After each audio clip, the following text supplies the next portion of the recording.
We're on the line with Big Ten senior writer Steve Hellwagon from 247 Sports. You can also join his more Ohio State-specific talk there at bucknuts.com. You speak of a couple guys that tested the waters of sorts, Parris, Campbell, and Jonnie Dixon. They decided to come back. I would feel as though that decision was a smart one for both of them.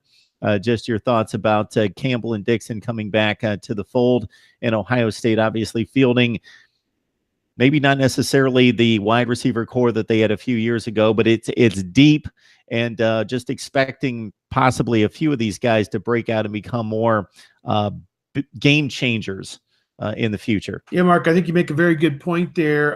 It'll be a veteran group this coming season in 2018. You have seniors like Terry McLaurin, Parris, Campbell, Jonnie Dixon, who have all played a ton of football. McLaurin had the long touchdown pass against Wisconsin, seriously thought about coming out. He's already got his undergraduate degree. Same for Parris Campbell, seriously thought about coming out. Jonnie Dixon's had some knee injuries throughout the years. Had some hamstring injuries at the end of this season that kind of held him back a little bit. So those three guys will be the leaders.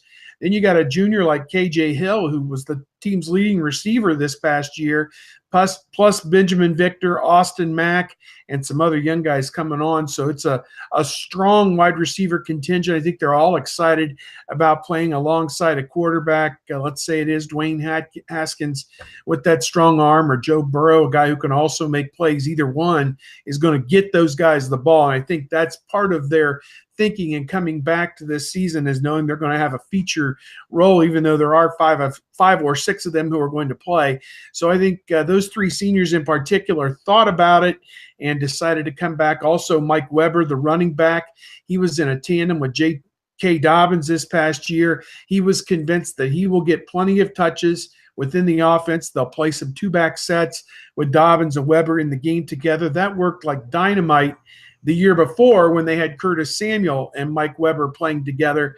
So we'll see if they're able to duplicate that, certainly. And one more guy was Dremont Jones, outstanding defensive tackle.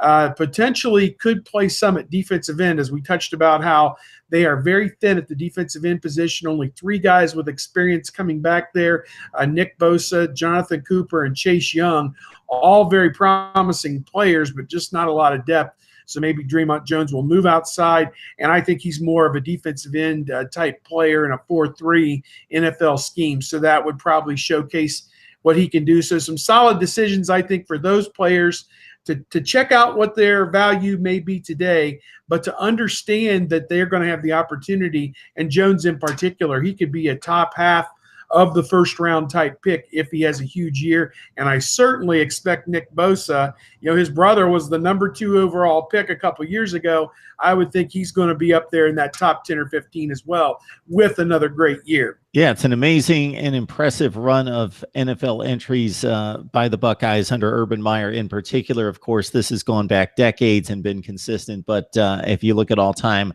rankings, USC, Notre Dame, Ohio State up near the top of the list, whether you're looking at quantity or quality, but specifically under Urban Meyer, it has just been ramped up to the nth degree.